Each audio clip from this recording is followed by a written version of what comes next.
एक समय गर्गाचार्य अत्यंत क्रोधित हो गए और उन्होंने निर्णय लिया कि वे एक ऐसे पुत्र को जन्म देंगे जो यादवों को कष्ट दे। इसी इच्छा के साथ वह दक्षिण दिशा की ओर चल पड़े और उन्होंने घोर तपस्या की।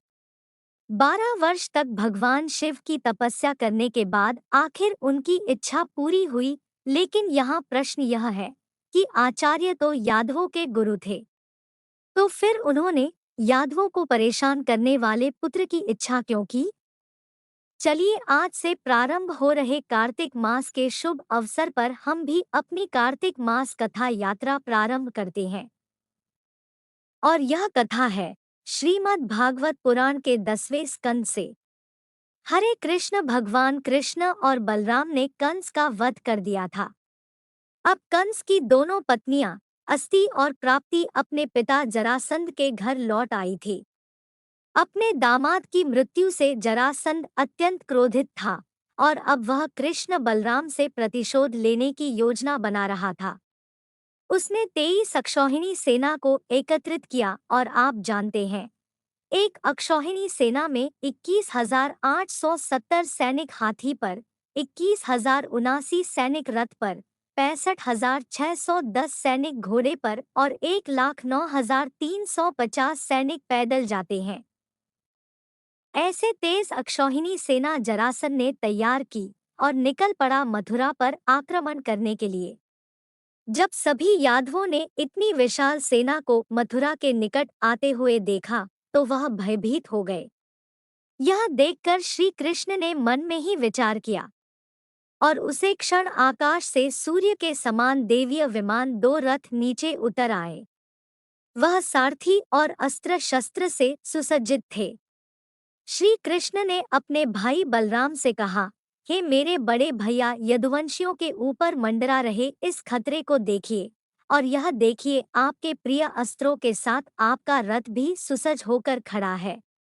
हम अपने भक्तों की रक्षा के लिए अवतरित हुए हैं। चलिए इन तेज सेनाओं को नष्ट करके पृथ्वी के इस भार को कम करते हैं। इतना कहकर कृष्ण बलराम ने अपना कवच पहना और एक छोटी सी सेना लेकर नगरी से बाहर आ गए। अपने सारथी दारुक के साथ सीमा पर पहुंचकर कृष्ण ने अब शंख बजाया और शत्रु सेना भय से कांप उठी। अब जरासंध ने अपनी सेना से कृष्ण बलराम और सभी यादवों को घेर लिया। उसने बाणों की वर्षा करना शुरू कर दिया और यह देखकर श्री कृष्ण ने अपने सारंग धनुष की टंकार बजाई और अग्नि के समान असंख्य बाण छोड़े। देखते ही देखते जरासंध की सेना के सभी सैनिकों, हाथियों और घोड़ों के कटे हुए अंगों से रक्त की नदी बहने लगी।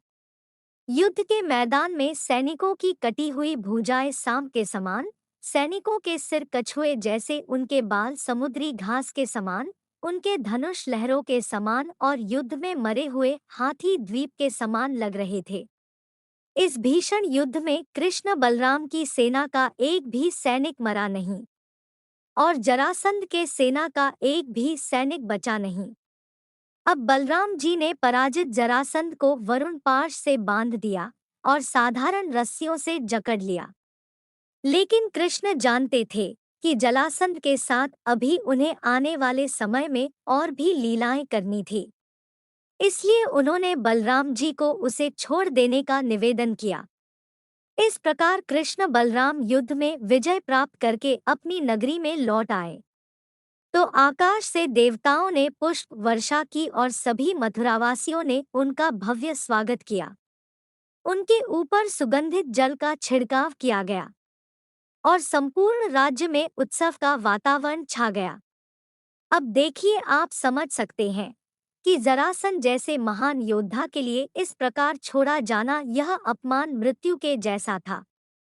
इसलिए जब कृष्ण बलराम ने इस प्रकारों से अपमानित करके छोड़ दिया तो वह अपने राज्य वापस जाने के बजाय सीधा जंगल की ओर चल पड़ा तपस्या करने के लिए। लेकिन रास्ते में उसे अपने कुछ मित्र मिल गए और उन सब ने उसके अहंकार को उत्तेजित करते हुए कहा, अरे अरे मित्र, तुम्हारी यह पराजय तुम्हारी निर्बलता के कारण नहीं हुई है। तुम तो एक महावीर योद्धा हो। यह तो तुम्हारे किसी पूर्व कर्म का परिणाम था। जो तुम कृष्ण व बलराम जैसे बच्चों से हार गए। इसलिए निराश मत हो, दोबारा अपनी सेना खड़ी करो और पुनः आक्रमण करो। जब जरासंध ने ऐसे वचन सुने तो उसे सच मानकर वह वापस अपने राज्य में लौट आया और फिर से उसने मथुरा पर आक्रमण करने की तैयारी करना शुरू कर दिया। इस प्रकार जरासंध ने 17 बार मथुरा पर चढ़ाई की और हर बार उसे पराजित होकर उल्टे मुंह वापस लौटना पड़ा। हर बार उसका एक एक सैनिक मारा गया और हर बार उसे बंदी बनाकर अपमानित करके छोड़ दिया गया। लेकिन फिर भी उसने हिम्मत नहीं हारी। आखिर उसने 18वीं बार मथुरा पर आक्रमण किया। लेकिन इस बार का युद्ध कुछ अलग था। इस बार मथुरा पर दोनों ओर से संकट मंडरा था। एक ओर से जरासंध अपनी सेना को लेकर आ रहा था और दूसरी ओर से काल्यवन नामक एक राजा ने भी अपने 3 करोड़ सैनिकों के साथ मथुरा पर चढ़ाई कर दी थी। अब आप सोच रहे होंगे कि यह अचानक काल्यवन कहाँ से आ गया और कौन है वह? तो उसके पीछे भी एक इतिहास है। एक समय क्या हुआ कि यदुवंश के कुल पुरोहित गर्गाचार्य के बहनोई ने उन्हें नपुंसक कर उनकी निंदा की। उस समय सभी यादव भी वहां उपस्थित थे। गर्गा मुनि के बारे में ऐसे वचन सुनकर वह सब हंसने लगे और यह देखकर गर्गाचार्य को बड़ा क्रोध आया और उन्होंने तय किया कि अब वे एक ऐसे पुत्र को जन्म देंगे जो कि यादवों को आतंकित करेगा। बस यह निर्णय करके गर्गाचार्य दक्षिण की ओर चल पड़े। 12 वर्षों तक उन्होंने भगवान शिव की घोर तपस्या की और अंत में उन्हें ऐसे पुत्र का वरदान प्राप्त हुआ। कुछ समय बाद एक यवनों के राजा थे जिन्हें कोई संतान नहीं हो रही थी। इसलिए उन्होंने गर्ग मुनि से पुत्र प्राप्त करने की इच्छा प्रकट की। उनकी इच्छा को पूरा करते हुए गर्गाचार्य ने उनकी पत्नी के गर्भ से एक पुत्र को जन्म दिया। इस पुत्र का क्रोध भगवान रुद्र के समान था और इसलिए उसका नाम पड़ा काल्यवन। वह अत्यंत शक्तिशाली था। कोई भी राजा उसके सामने युद्ध करने का साहस नहीं करता था। इसलिए एक समय काल्यवन ने नारद मुनि से पूछा, इस पृथ्वी पर सर्वाधिक शक्तिशाली कौन है जिससे मैं युद्ध कर सकूं? तो इसके उत्तर में नारद मुनि ने उसे यादवों के विषय में बताया और यही कारण था कि काल्यवन अब यादवों से युद्ध करने के लिए मथुरा पर चढ़ाई कर रहा था। जब कृष्ण और बलराम ने मथुरा पर दोनों ओर से आ रहे इस संकट को देखा तो श्री कृष्ण ने बलराम जी से कहा, दाऊद भैया, यादवों को दोनों ओर से खतरे ने घेर लिया है। काल्यवन ने हमारे जा जगह सीमा बंद कर ली है और जरासंध भी किसी भी क्षण यहाँ पहुँच सकता है। अगर हम काल्यवन से युद्ध करने में व्यस्त हो जाएंगे तो इस स्थिति का लाभ उठाकर जरासंध हमारे परिवारजनों को मारकर अथवा बंदी बनाकर अपने साथ ले जाएगा। इसलिए हमें तुरंत एक ऐसे किले का निर्माण करना होगा जिसे कोई मनुष्य भेद ना पाए। फिर हम अपने परिवार को वहां भेजकर इस यवन राज का वध करेंगे। इस प्रकार योजना बनाकर श्री कृष्ण ने उसी क्षण समुद्र के बीच में 150 किलोमीटर की परिधि में द्वारिका नगरी का निर्माण करवाया।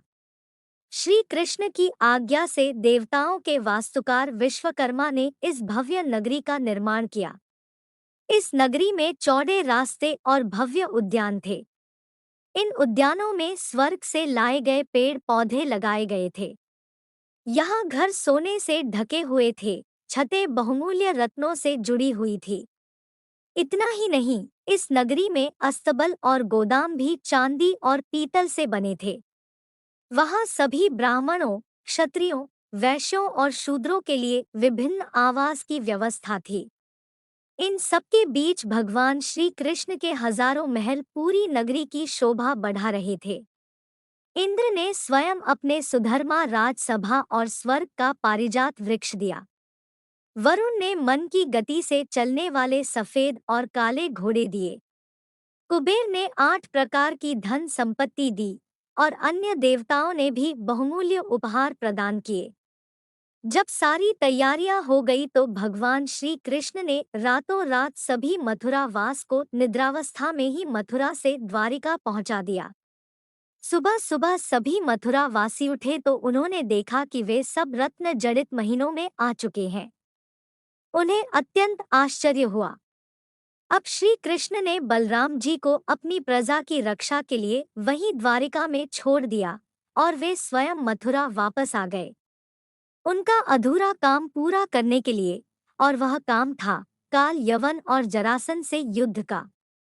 लेकिन आखिर कृष्ण अकेले इन दोनों से कैसे युद्ध करेंगे, यह हम जानेंगे इस कार्तिक मास कथा के अगले भाग में। चलिए अब इस बार की हमारे प्रत्येक कार्तिक कथा यात्रा में आप सबके लिए एक सरप्राइज रहेगा और वह है कथा के अंत में एक प्रश्न जिसका उत्तर आपको हमें नीचे कमेंट बॉक्स में देना होगा।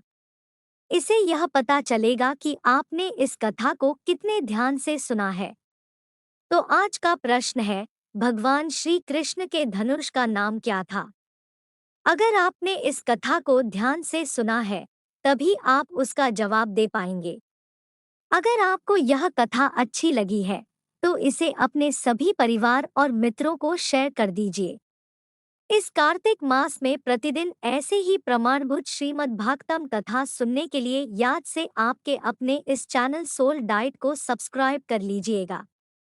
तो चलिए परम भगवान श्री कृष्ण को प्रिय इस कार्तिक मास में अधिक से अधिक भगवान श्री कृष्ण की कथाओं का श्रवण और चिंतन करते हैं और अपने मन तथा चेतना का शुद्धिकरण करते हैं। जय श्री कृष्णा।